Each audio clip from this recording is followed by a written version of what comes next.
بسم الله الرحمن الرحيم السلام عليكم ورحمة الله تعالى وبركاته وعنا ونكسن داوديال كسر هذا برامج كان بدك رجع ساكا شكوين حسب بدن ندكم وسو قد من دونا شكوين كات كذا بقول دونتان هدي ربي لقى هلا وحخيب كانوا خوني مقدسه وحال لقوسه بدك بوجا لقوا مقعد دريها إسرائيل كا أو قرا دائرة قرتي يدو مسؤولين يولي ببعض قلنا الغيدي كسر قيب قرن برامج كي جايان ساكا هيدن كوسو قد من دونا خيبنا وكانوا خندونا سو كلا برامج كبدي جرجوا waxaad kaga bogan doontaan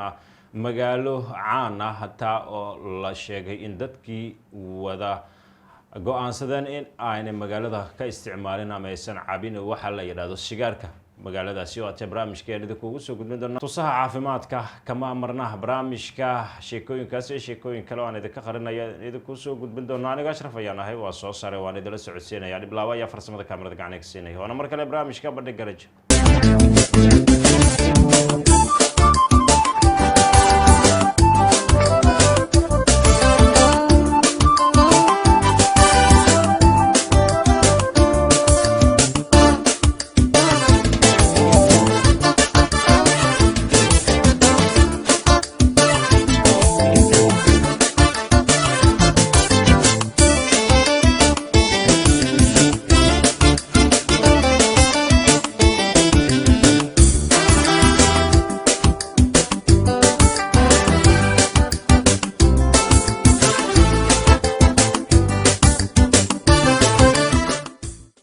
markale saragti cidon daawadayaal sheekooyinka ugu xiisaha badan ee barnaamijka badhig garajo ayaa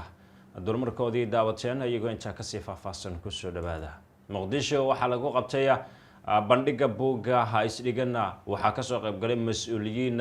isugu jira maamulaha heer degmo iyo waliba gobol iyo waliba bahda qalilayda ka bogsho munaasabad lagu soo bandhigayay buug loogu wanqalay isdhigan ayaa lagu qabtay magaalada Muqdisho xafladda oo si heer sare loo soo agaasimay isla markaana ay ka soo qayb galeen bulshada qaybaheeda kala duwan ayaa lagu bogaadiyay Xurmo Abuukar Cabdi oo qalinka u qaadatay dhiganaha waxaana ugu horeyntii goobta hadal ka jeediyay oo khudbadda qaatay Maxamed Daawud Ciise Abqari oo ka faaleeyay buugga isdhigan iyo waxyaabaha uu ka hadlayo qalinka ay ugu qaadatay ay ku leedahay yeelo nidaam ku haga waa inaad leedahay nidaam iyo mabda adiga ku haga oo maaragtay ku jihey inaad leedahay dadka ka falnooda siyaasadaha ama falanqada ugu badan ka dibto waxay yiraahdeen dalkeena waxa burburkii wax u horseed waxay tahay nidaam dalku ma lahan dalku inuu nidaam lahaado waxa ka horeysa in dalka dadka ku dhex nool ay nidaam leeyihiin annaga nafteena aan ka bilaawno qoraagu wana la hadlay waxay ku leedahay yeelo nidaam ku haga oo adiga nidaam qof ku socdo noqo qaybta shanaad ee ugu dambeysana qoraagu waxay leedahay dibtii ma ku dheefsaday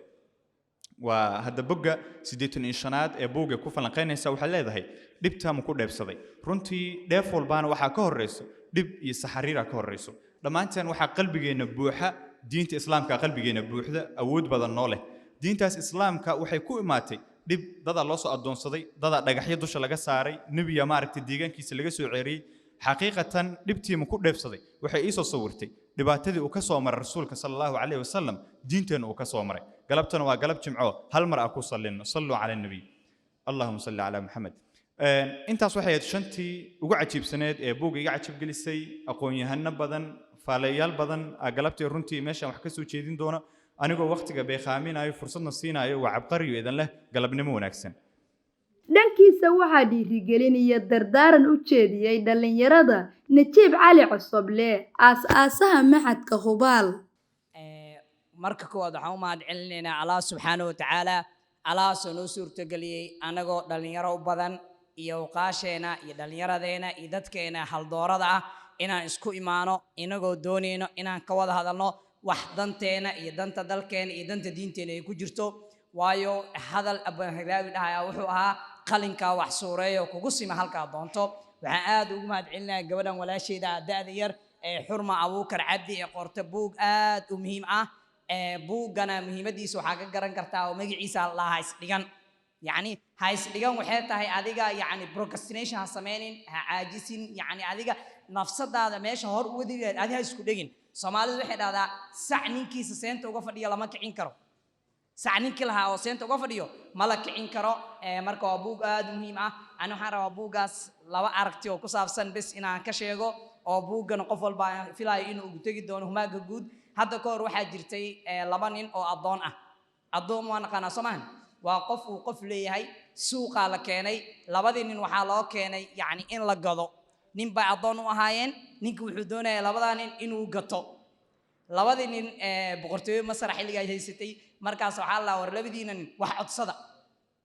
yacni mustaqbalka maxaa rajeynay su-aashaasaa la weydiiyey halkee u socotaa mustaqbalka mid ka mid ah soo boodo wuxuu dhahaa mustaqbalka waxaan rajeyn doonaa inaan helo cunto alaalo cuntada aan jeclahay inaan cuno yacni fikirkiisa iyo hamigiisa halkuu aaday cuntoo aaday kaa waxaan dhihi lahaa jikooyinka ka qaybgal gabdhaha joogaan si cuntada ugu dhidhamiso inta midkii kalena wuxuu dhahaa mustaqbalka waxaan doonayaa inaan maamulo boqortooyada madaxa u sareeya inaan noqdo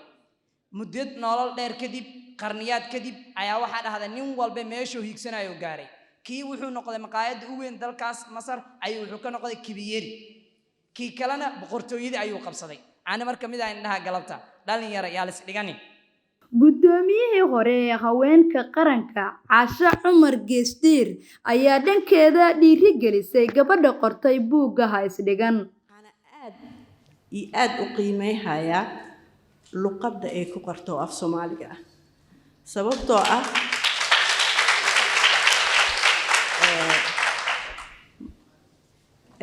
sababtoo ah maanta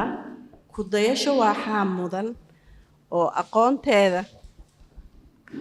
aqoonteeda iyo sharafteeda la leh dadka waddanka dhex joogo isbedelo badan la soo arkay nafsiyanne dhibaato badan ay soo gaartay dad ay jecel yihiin ku hor dhintay qaarkood waalid aanay helin cariiri badan lagu soo koriyey iskuulaadka iyo jaamacadaha oo ma aragtay ay qaali ku tahay wax ku soo bartay oo aanan lacag la'aanta ahayn haddana nidaamkii waddanka iyo mas-uuliyaddiisa wax ka toosihay kelmadda waxaa i soo jiidatay ha isdhigan dhib walboo aa martay ha isdhigan dhallinyarada mustaqbalka dadkii waddanka hagi lahaayaa tihiin Cabdiqani Cabdikariin Cali guddoomiyaha ardayda jaamacadda Soomaaliya oo ayadu martigelisay bandhigani ayaa ka sheekeeyay xurmo iyo halganka ay buugga la soo martay haddii aan iskiin baro magacaygu waa Cabdiqani Cabdikariin Cali waxaan ahay guddoomiyaha ardayda jaamacadda Soomaaliya oo aan hadda ku suganahay xurmo Abuukar Cabdi waa mid ka mid ah ardayda wax ka barato jaamacadda Soomaaliya UNISO xurmo waxay ka mid tahay ardayda dhigato kuuliyadda beeraha ama loo yaqaan agriculture-ka waxayna maraysaa heerka loo yaqaan ama sanadkii saddexaad ama semester 5 semester 6 ay isku qaadanaysaa sanadkan gudihiisa waxay ka mid tahay ardayda hal abuurka leh ee wax curiyo waxay ka mid tahay ardayda ugu firfircoon ee jaamacadda sidoo kale waxay ka mid tahay xurmo ardayda ugu firfircoon kuuliyadda waxay ka barato agriculture-ka sharaf bay tahay anigoo ku hadlaayo afka midowga ardayda jaamacadda Soomaaliya inaan inta imaado una hambaliyayo xurmo uguna hambaliyayo dadaalka dheer ay sameysay dhammaan mas'uuliyiinta marti sharafta qorayaasha abwaaniinta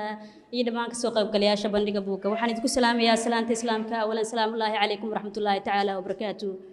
بعد السلام هذا ولا محي سكناتي الله سبحانه وتعالى أو ينو سورة قليل إن المانت السكون مادة مدشان قيمها بدن سيدو كل وحنا مهد عليا قف كستو قرب قسيه صار استرجعناني وحنا هنا نمهد عليا دن يرضي مانت سيد الكسني ماذا له داعي ماذا له سوقه لين وبنيجان مانت سيد عجيب كأو قبسومه حقيقة واحد كستو لقرو حلي وجود لقرو أنا جا بوكان محاو قراي إن دن يرضي الصومالية كل رجليو inaan dhalinyarada Soomaaliyeed u sheego inay yihiin dhalinta ay dalka iyo dadka u baahan yihiin waxa halbeegaya inaan dhalinyarada Soomaaliyeed ku majixiro sareynta iyo gaarista xidigaha xaqiiqatan intii aan wada qorista dhiganahani waxa jirta waxyaabo badan oo i soo maray markii waxaan bilaabay 2017 dadka markii hore waxay igu yeeri jireen gabar yar oo waalatay balse maanta ayaga ayaa ii hambalyenayo xaqiiqatan taas farxadda iyo ii tahay gaara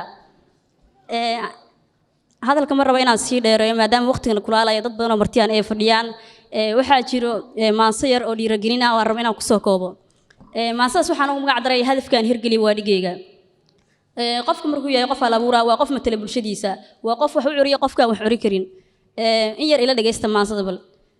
si guud nolosha aadmigu hayaan kama maarantee hirar wada hilaaciyo hoolyari ma dheefsatee hub iyo gantaale ku mudan hami baa ka sarrayn muto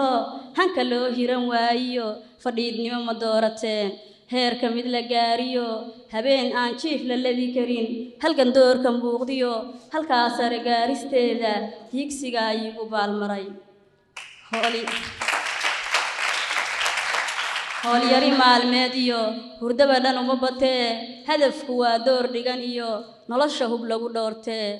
hilaac ku haraatiree hogashada duruufaha dhulyaal uma habboonee hanfi ku hortaaliyo hagar lama dhowaystee hilinkaaga noloshiyo hadba doorkaaga mudan hadafkaagu waa meel dharaaraha horeeyo hadba guusha kuu sido hambalyada iyo tusaalaha u hibey waayahaaga dunihu maageediyo ha u mudan daciifnimo haaduba mid duushiyo samada waa u hiloobaan kuwii shalay waayana maantay haleeleen intaas ayaan kusoo idleenayaa maansadaasi saaxiibayaal dhiganaana halkaanu yaala waxaan rajeynayaa xogta ku dugan inaad dhammaantiin wada dhigo doonaan halka hadduu qadaro wasalaamu calaykum waraxmatullaahi tacaala wabarakaatu ugu dambeyntii waxaa madasha ka hadlay qoraa Cabdulqaadir Bisle oo markaasi ku nuuxnuuxsaday buuggan iyo qiimaha uu leeyahay dhalinyarada iyo in ay qortay gabar Soomaaliyeed oo arday ah waa salaamantiin walaasha xurmaan dhiirigelin horta buugga aan gadan haduu Ilaahay raado waxa la dhahay gabadha buugga waxay magac uga dhigtay haas dhigan markay leedahay la hadlaysaa markii waxay la hadlay ardayga Soomaaliga ah ee dugsiga hoose dhigta lacagta iskuulka asigoo iska bixi karin subaxii guriga ka soo bax waxay la hadlay hooyada Soomaaliyeed ee shaqo la'aanta ah ee magaaladan quusta ka taagan tahay ee wado walba ay xiran tahay subax kasta ku soo jarmaad waxay la hadlay ardayda jaamacadda dhigta ee waqtiyada adag imtixaanada gala ee magaalada iyo dhibaatada ka jirta iyo wax walba ka jira dul qaadata ha is dhigan eray sahlan ma aha markii ha niyad jabin ma waxa waaye hadda waxa meeshan ka istaagan dad maamul gobolka Banaadir ka tirsanay markii waxay dhahan irida waxa waaye caagi oo biyaha ku cabteen ku tuurteen war magaaladeenna wada bullaacada maxay u dhiiweyseen hal caagado idinka biyo ka cabteen oo caafiyo meel lagu tuuray arkayaan macna marka waqtigan aad uu noo haya waxaan rabaa kaliya inaan dhaho qoraagaha la dhiiri geliyo buug in la qoro waxay la macno tahay qofka inuu taariikh ka tago inuu anaga dhaxal noo reebo marka ha is dhigan inaad is dhigan waxay ka bilaabataa inaad wax akhriso marka wax akhrisana waxa ku soo xiga inaad wax badan ogaato waxa halkaan u maana gabadha walaashan inaan dhiiri gelino qoraaga aniga dhowr buug oo saddex buug aan soo qoray dadkii hore wax u soo qoraay buug marka la qoro filashada qoraaga waxa la rabaa in laga dhabeeyo mar walba qoraaga wuxuu filanaa buugiisa in la akhriyo hadhow review lagu soo sameeyo naqdi lagu soo sameeyo buug ina maanta inta la qoro xaflad loo qabto lagu kala tagayo noqon qof walba buugga sida uu u soo akhriyay yarkii xafladda bilaabayay in loo soo akhriyo oo qof walba wuxuu kala soo buuxo hadhow dhalinyarada ay isu imaadaan hawshaas ayaga qaban kara dhowr naadi oo kala duwan noo joogta aad u mahadsantihiin wassalaamu calaykum waraxmatullaah weli barnaamijka ayaa daawanaysaan bandhig rajo magaalo ayaa la sheegaya in ay go'aansadeen dadka oo idil ee deganina aynan laga isticmaalin ama waxa la yiraahdo in sigaar cabka loo isticmaalo magaaladaasi oo caan ka dunida ayaana soo qabanaya markaan ka bogasho dunida waxaa lagu qiyaasay dadka sigaarka isticmaala cabistiisa tiro gaaraysa 3.3 milyan waxaana la sheegay in sanad walba ay ku dhawaad 5 milyan oo qof u dhintaan cudurrada la xiriira cabista sigaarka dalka Turkiga tirada dadka sigaarka caba ayaa lagu qiyaasay 17 milyan iyadoo la sheegay in 250 qof ay maalin kasta u dhintaan sababo la xiriira cabista sigaarka haddaba tuulo yar oo ku taal bartamaha Anatolia ee dalka Turkiga ayaa dadka degani ay dhammaantood joojiyeen cabista sigaarka madaxa tuulada Mr. Rafet Erson ayaa cadeeyay in dadka tuulada uu midba midka kale ka caawiyay joojinta sigaarka muxsin oo ka mid ah dadka degan tuulada ayaa sheegay in sigaarka uu cabayay in ka badan 13 sano ka hor inta aanu joojin. Waxa uuna yidhi sigaar cabista waxaa joojiyay dadka deegaanka oo dhan. Waan isku raacnay, waxaan socod kooxeed ku marnaa magaalada iyada oo aan rabno in aan ilaalino caafimaadka isla markaana dhiirigelino in aanay dib ugu soo noqon cabista sigaarka. Sigaar cabista ayaa sababa xanuuno kala duwan sida cudurrada neef-mareenka sare, caabuqyada soo noqnoqda, cilladaha codka ee dumarka, kansarka oof-wareenka, kansarka sababa iyo wixii la mid ah. guud ahaan daawadayaal intaan jeclayn aan kusoo gabagabeeyo barnaamijka bandhiga rajo anigoo Ashraf ayaa idila socodsiinayay inta uu habada ku jiray. Dhiblaaba ayaa kaamirada farsamada gacaniga siinayay intaana barnaamij caynkaan oo kulmi doono nabadgelyo.